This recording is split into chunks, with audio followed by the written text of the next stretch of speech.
Hello, and welcome to another episode of Games Analysis and Producer Perspectives. I am your typical host, one of them, Ray Hazlip. I'm the regular host that typically does these things. Hi, how are you doing? I hope you have had yourself a lovely holiday season. It's about to be over. This is going to be the last episode of season 1 of this series of podcasts. We got season 2 coming into 2026. Here is hoping, depending on when you're listening to this, here is hoping that 2026 is a lot better than 2025 in a lot of real ways, whether it's video game related or political related. Video game related, it was not bad. There were some really fun games that came out this year. Lots of games that I got an opportunity to play. Lots of games that I don't regret playing, buying, or trying out. And even if I didn't love them, I was like, well, at least I got to add that to my mind space, my repertoire, if you will. And I got to play some games that took forever to come out, and then they finally came out, and I was like, I don't know if that was worth the wait. So, let's go ahead and talk about some games. We are going to talk about a bit of a contentious topic today. There is a phrase, there is a saying that I keep hearing. My students say it all the time. By the way, if it sounds like I have a bit of a cold, it's because I do. My sinuses are ravaged right now, but thus is life. It is that season.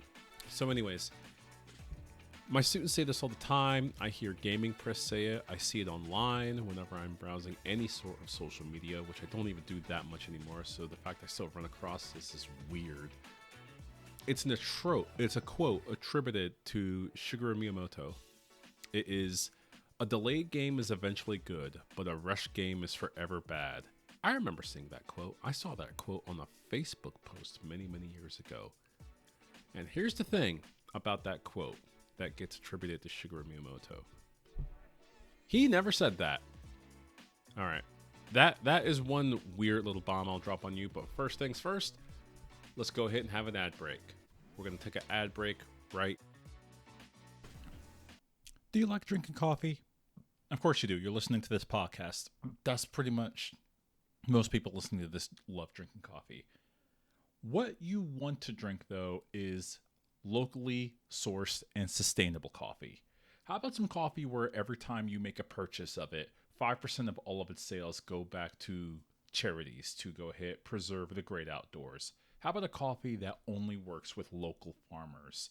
Coffee that gives you a great taste. So thanks to today's sponsor, that is going to be Afuera Coffee.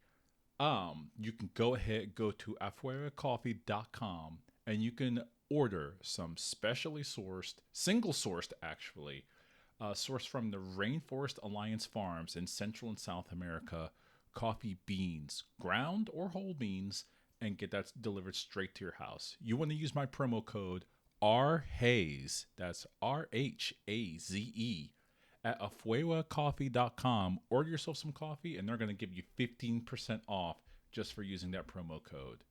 Go ahead, get yourself some coffee, and enjoy it knowing that you're giving a little bit back to the environment.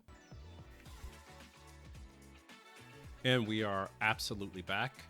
So, what we were talking about is Shigeru Miyamoto being attributed to saying something that he never said. Once again, the phrase, "A delayed game is eventually good, but a rushed game is forever bad." Yeah, Miyamoto-sama never said that. So there is a phrase that's attributed to Gabe Newell, the CEO and former, well, he used to be a developer. I don't know if he still does development work. I doubt it. At Valve. And it is, "Late is just a little while, but suck is forever," right? I like that. I like that one a lot as well. So when people say this phrase, they say it because they feel justified in that some video games are allowed to just take forever to make. You're allowed to take as long as you want to make a video game. And I am here as someone that has been and still is a producer and project manager of video games to dissuade you of that notion. No, you cannot take forever to make a video game. Sometimes it does work out. Sometimes taking a really, really long time can actually work out, and you can make a decent video game if you took a long time. More times than not, though, it does not work out. So here's the thing about taking a long time for making a video game. Some people say that art should take as long as is needed. You should never have a timeline on good art. I'm here to tell you that's not how the world works. Time is a resource. It is limited. And you cannot say that, you know what, for the sake of art, I have an unlimited resource. I'm sorry to say, what an absolutely foolish thing to say or think. And I know a lot of people think like, well, you know, it's just those greedy publishers that won't give the studios more time that they need to make a game. Allow me to bounce that question back to you. Yes, I used to be in the publishing arm of the video game industry, so I will bounce this question to you. How long should it take to make one video game? A lot of people that play video games don't know the answer to that. 1 year? 2 years? 5 years? 10 years? Should it take 10 years? People listening to the podcast, I have no shame in saying I am 40 years old. Should it take 1/4 of my entire life to make one video game? Do all video games that take that long, are all of those games good? Let's talk about a couple of them, shall we? I'm going to list off a couple different games that took a really, really, really long time to make. And the reason why I'm talking about this is because I recently played and beat Metroid Prime 4. This will be part of the list. It's actually at the very top of the list. Me and Josh are going to have a podcast where we talk about our personal experiences with Metroid Prime 4. That'll be at a later date, sometime in 2026. I don't know when, whenever he's available. But I wanted to go ahead and talk about the details of that game. Metroid Prime 3 came out on the Nintendo Wii. That's right, the Wii. All the way back in, I do believe it was 2007.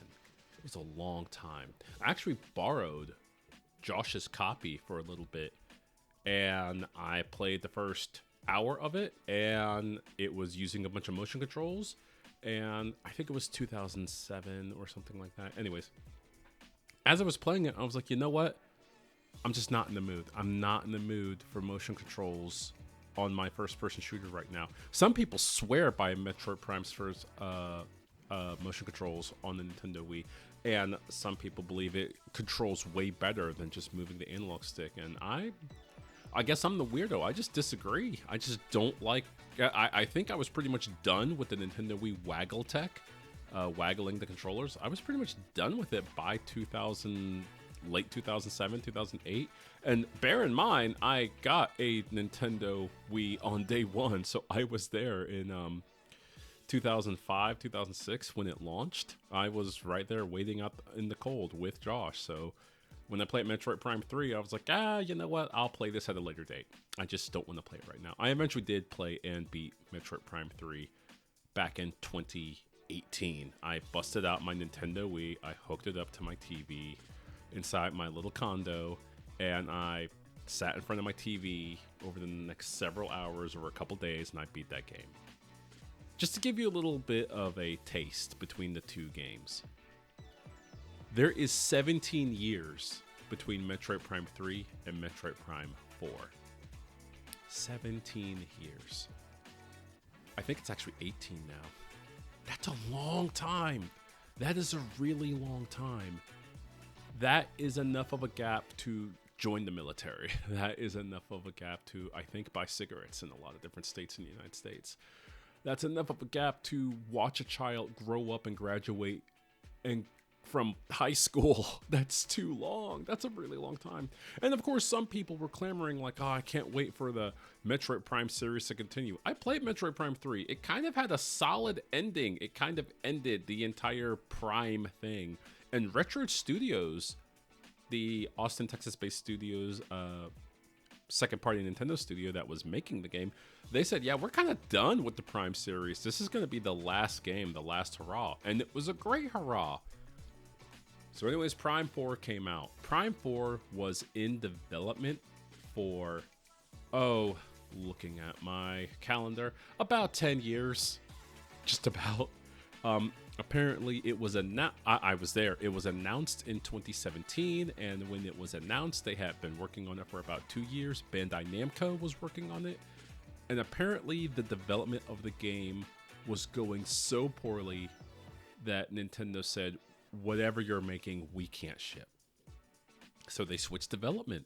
They switched it back to Retro Studios. So like, all right, we're going back to the Go. I don't know what we were thinking going with Bandai, but here we are going back. And Retro Studios hadn't made a Metroid Prime game in, at that time, 12 years. And they're like, we are not geared as a studio to make a whole nother Metroid Prime game. That required tech and pipelines that has just atrophied.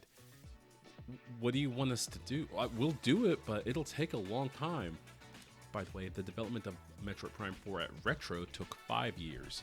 So take the time that it was developed by Bandai Namco and the time it was developed by Retro. It's about 9 to 10 years, which is fascinating to me. They had to do a lot of outsourcing to get that game out the door. Spoiler alert before we get to the proper review that me and Josh are going to do. I was not impressed with Metroid Prime 4 as a Metroid Prime game. As a video game, really good. As a Metroid Prime game, I don't know. We're going to take a moment here. We're going to take one last break. One last one. Then we'll be right back. So you know what I like? I like energy drinks. I take them every time right before I work out. And what I don't like about energy drinks is when you do take them, you do have a caffeine crash right after them. And so I'm always shopping around for different energy drinks that will give me a better caffeine high, as it were. Maybe a more natural high. So we got today's sponsor, Aspire Drinks. If you want to go to aspiredrinks.com, what they give you is healthy energy that delivers balanced, crash-free 80 milligrams of natural green tea caffeine. They are sugar-free, and they come in a variety of delicious flavors. They will keep you refreshed and focused all day long.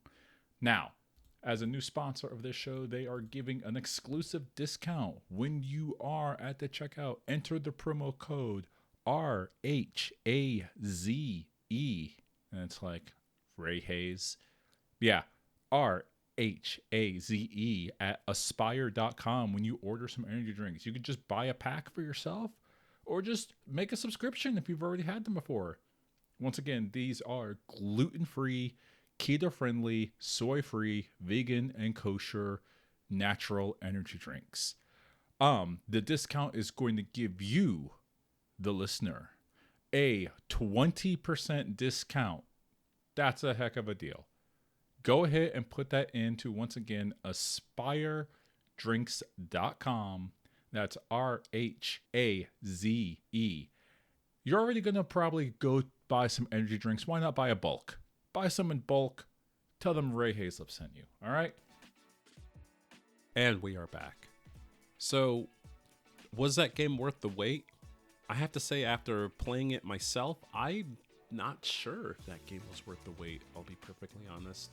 I'll have more thoughts about it when we actually get to the review that we do proper, but that is a long time. That is a very, very long time.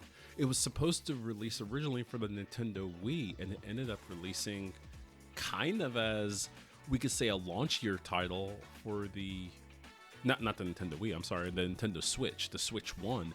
And it kind of released as a launch year title for the Switch 2. It came out within the first, about 6 months, 6-7 months of the Switch 2 being around. So I would say that's launch window. And for a Switch 2 game, it is marvelous looking. I'm not going to say it's a buggy or damaged game. It plays perfectly fine. Not sure if it was really worth that really, really long wait. So let's talk about other games that took a really, really long time. Let's go to everyone's favorite whipping boy, as it were, for games that took a really long time that was not worth the wait. Duke Nukem Forever. I've never played that's not true. I've played one Duke Nukem video game. It was one of the N64 or PlayStation 1 ones, the ones that aren't really canon and they're just kind of side games. And I forget which one it was. I think it was the one where it was third person. It had like tank control. It didn't have tank controls. It had like box-like controls. And I think there was time travel involved. It was a weird video game. I did not love it. My stepdad liked it. I didn't love it myself.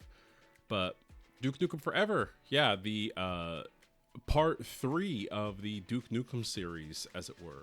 Part 4 of the Duke Nukem series. Not great, apparently.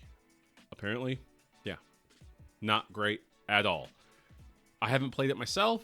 I know some friends that played it, and they were excited to play it, and my friend Derek, when I was living in Florida, said he was really excited to go home, pay $60, and just sit back and play that game. And I thought there are so many different better things I could do with my evening, because I had already seen reviews for that game, and it was getting like 3 out of 10, 4.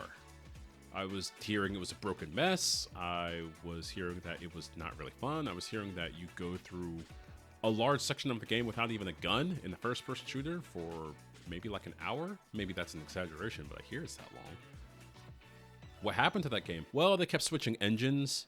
The teams kept switching. At one point, there was exactly 4 people working on the game inside of their own apartment. The studio collapsed several times. Then it got bought out by Gearbox. And Randy Pitchford just wanted to get the game out the door. And then they shoved the game out the door, and here we are. And it exists as this weird legacy of a game that just took way too long to come out.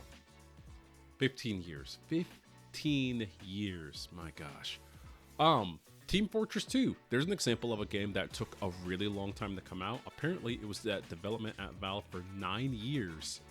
But it came out, and now it is renowned as the best hero shooter on the planet. I know there are other games that come and go. Overwatch, Overwatch 2, Marvel Rivals, I guess. There's a bunch of hero shooters that come and go. Battleborn, hi, how you doing? But Team Fortress 2 still stands tall as this really good game that still receives updates. It doesn't receive like new characters or anything like that.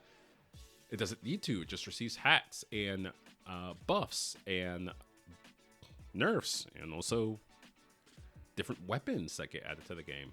Apparently that's fine. It keeps the game going. There's a game you may not have heard of. It's called The Last Guardian. For those of you that are deep into the game industry, that game is another one that took 9 years to come out. It is apparently not a great game. It's one of those games where it's an asymmetric puzzler game where you are a small child that is leading around a giant dog bird-like thing to do puzzles. I hear it's fun if you can get past the many bugs that the game has, but I don't think I want to play a game that I have to manipulate around bugs to enjoy it. Again, a game that took a really long time for a laundry list of reasons. How about Final Fantasy VII Remake? That's actually one of my favorite games ever made. If I can say the best game that came out in probably 2020, I do believe. The development of that game started in earnest in 2015. There are plenty of places online that say, no, the development of that game started in 2007 when they announced when they showed off a demo, a trailer demo for the PlayStation 3. And it's like, nah, they were just talking about it. It was just to tease you of what the PlayStation 3 could do.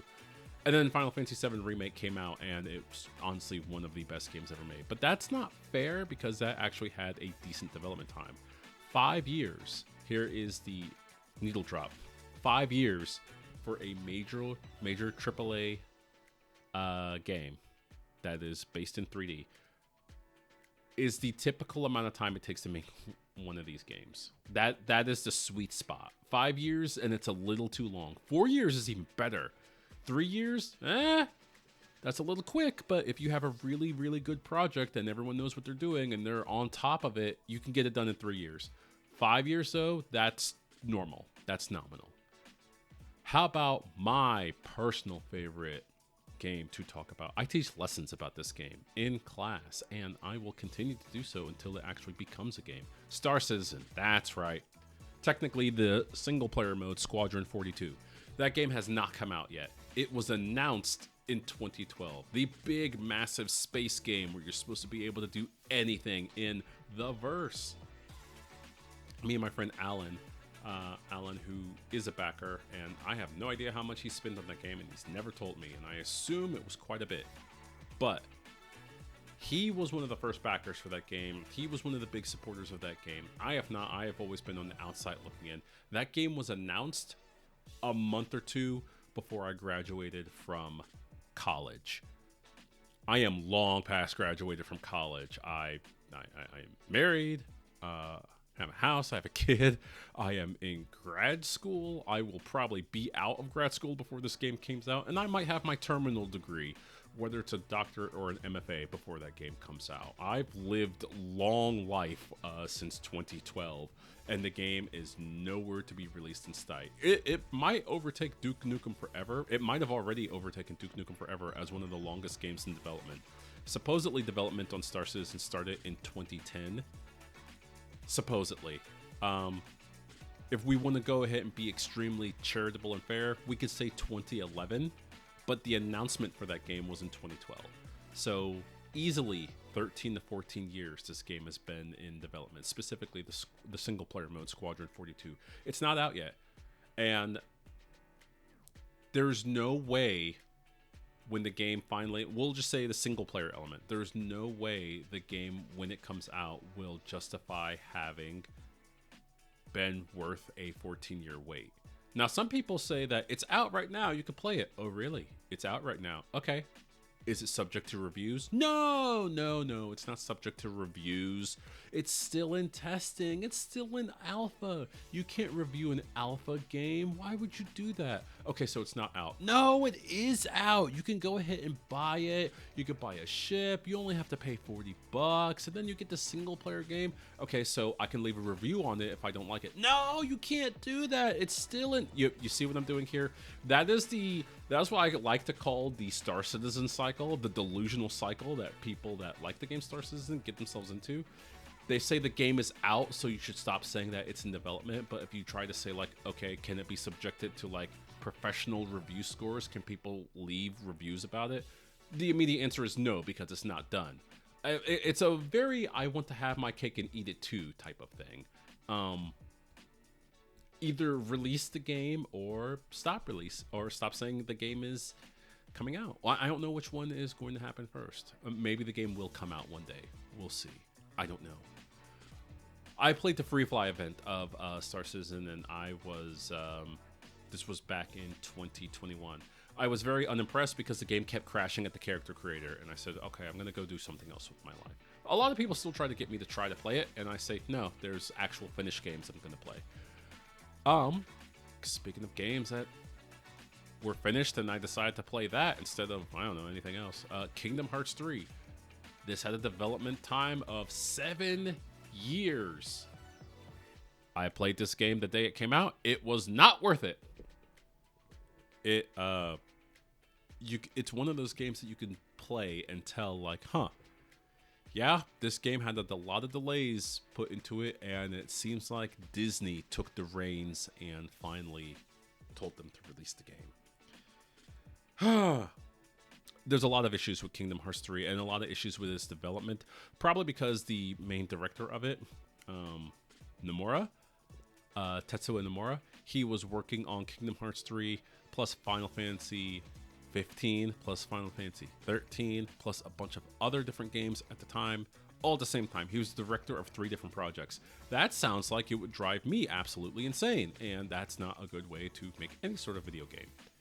Speaking of which, Final Fantasy 15 took 13 years. I'm sorry, 10 years to come out. It used to not even be called Final Fantasy 15. It was called Versus 13. Oh boy, another game that took 10 years to come out. Was it worth it? No. Final Fantasy 15 is a fine video game, but after I put it down and beat it, the best thing I liked about it was its soundtrack, which I still to this day play from my smartphone. But the gameplay, the story, the weird story, the story wasn't even finished. You have to buy a bunch of DLC to go ahead and really get the story and play a lot more of the game. There's just reused assets all throughout the game. There's store-bought assets all throughout the game. How's a game going to take 10 years and they use store-bought assets? What in the world happened there? Anyways, no. That was another game that probably was not worth the 10-year wait if you waited 10 years. Some people will disagree with me. That's great. I trust your opinion. I have been a fan of the entire Final Fantasy series since I was but a young lad, and I played every single major number title. I am one of those weird fans, and I can say, like, no, I will not return back to Final Fantasy 15 as a game. I think it's fine as a video game, but I don't think it's one of those games like that 10 years was worth the wait. It was not. Finally, you can take a long time when it comes to making a video game. You can. There are good reasons. For example, people are really, really stoked about the possibility of whenever Grand Theft Auto 6 is going to come out. I personally don't care about the Grand Theft Auto series. I'm just burned out of open world games, and I think it's one of the genres that I've kind of just like every time I hear like, hey, you want to play a game in this genre? I'm like, ugh, no, thank you. Open world games has now come into that fore. So, Dust: An Elysium Tale is a game that took 8 years to make. We're switching to that. But the reason why that game gets a pass is, one, it's actually really good. And two, it was made by one person over the course of 8 years in their downtime while they worked their regular job. Now, again, I cannot imagine dedicating 8 years to one video game. And I'm not sure if the one developer of this game has made anything else. They probably just made this and said, I think I'm done with that for forever. Because if the average human lives for about, we'll say, 80 years, they just spent 1/10 of their life in their free time making one video game. I think it's okay to say, like, all right, I'm going to move on from that. I can understand that. I can completely get that. But that game is actually good. But it's also an indie game, so they made it just in their downtime. These are exceptions to the rule, personally speaking. So what have we learned today? Or what is the takeaway that we have? My big takeaway is that there is no perfect time for how long a game should take, but everybody that is in the video gaming space, whether you're a consumer, whether you're a developer, whether you're a student, whether you're a publisher, everyone needs to go ahead and have good timing down and not just pretend that time is an infinite resource that you could just use and abuse. It's not. That's not how that works. If you take too long to make a game, it actually starts to suffer. I actually do believe, going to the very top of what we're talking about, I believe Metroid Prime 4 started to suffer because it was taking way too long to make. How much suffering did it do? Well, apparently when the game was in initial development, there is word of mouth going around that, well, this isn't word of mouth, this is directly from one of the developers, said that they knew at Retro Studios when the game was sent to Retro that the game was going to not be taken well. The open world area where Samus is on the bike, they said, oh wow, gaming attitudes from consumers lately have shifted. Like, people are going really down on open worlds. They were really up on open worlds thanks to Legend of Zelda Breath of the Wild. That's where they got the idea of, hey, let's make Metroid Prime 4 open world. But then time had passed. Breath of the Wild came out. It was really good. A lot of games decided, okay, we could base our game on Breath of the Wild. And a lot of games did, for better or worse. And now everyone's kind of sick and tired of it. Like, I'm not the only one that's sick and tired of open world games. And so more time had passed, and by the time it was given the retro, they're like, oh wow, there's a lot of open world elements. Can we get rid of that? Oh no, we can't. We'd have to completely nix development. Oh no. So they had to work on a game that they knew for probably years, maybe 2 or 3 years, like, this is not going to be received well. This will be received well enough. We just got to make sure this game is tight. But oh my gosh, people are going to hate certain sections of this game. And trust me, I did. Because it's just too much. Too much of a big game for no other reason than to waste your time. That's the good thing about some people like open world games. They want to get lost in the world. But what if it's like, I don't want to be lost. I want to hurry up and play the game.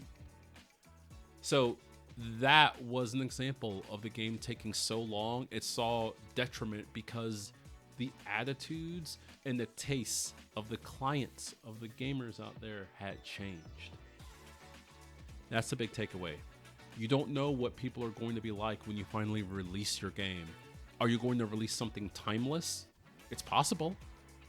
Are you sure, like several other games haven't come out that will just say, okay, here we are. This game is out, and people's attitudes will love this. I don't know about that. Another example would be, and this will be the final one. This game just recently came out. Hollow Knight Silk Song, or as it's just called, Silk Song. That game took about 9 years to make, something like that. Actually, now that I think about it, 2017 to 2021. Okay, about 8 years to make. But it was made by Team Cherry, which is a development team of about 2 to 3 people. It's allowed to take a little bit of a while. Maybe they expand it. Maybe there's a 4th person there. I don't know about. I don't know. But that game came out, and a lot of people that love Hollow Knight love Silk Song. But a lot of people that were okay on Hollow Knight do not like Silk Song because apparently it's extremely hard. It's a very Dark Souls-like game. Souls-like, if you will. We're living in the world now. When Hollow Knight came out, it was 2015. And also something that came out around 2015 was Dark Souls 3. And also, I do believe, Bloodborne. We were eating good if you wanted Souls-like games. That was 2015. It's 2025. We are burdened with Souls-like games out in the world. 2D, 3D, you name it.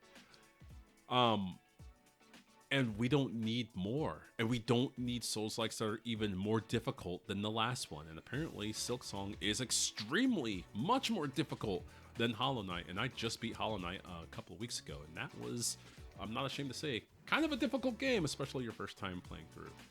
So, attitudes have changed. People don't want a lot more difficult games, or at least they don't want to be punished so much for playing a video game. 10 years is a really long time. Some people that started off graduating from high school, they could very potentially be, depending on where you want to go, they could be working straight up their career with a doctorate after 10 years. And then they're living their life. Maybe they have a family, maybe they have a kid, or maybe they have other responsibilities, and you're like, hey, you really liked this Hollow Knight game when you were in high school, right? Okay, we realize a lot has changed. You want to play this really, really punishing game? It's like, no, I don't. Actually, I want to chill. Some people are like, yeah, absolutely, I want to play this punishing game. I want to go absolute sicko mode on this game. But most other people are like, nah, I'm trying to take it easy, right? I only got a little bit of time before I got to do something else. That's absolutely me, by the way. So that's why games should not take too long. 5 years is your max, in my humble opinion. Any more than that, and you have to start asking some serious questions. Anyways, that's my little bit of a ramble about how long a game should take. If you enjoyed that ramble and you want to hear more of that, by all means, why don't you click the like button and subscribe if you are on the YouTube version. If you are listening to the podcast, please leave us a rating. If you would love to go and hear more from us, go to unscriptedgaming.com. We have a bunch of different shows that you can go ahead and listen to. My name is Ray Hazlip. Thank you very much for listening to Games Analysis and Producer Perspectives. Here's to a good 2026. I hope you have yourself a good one today.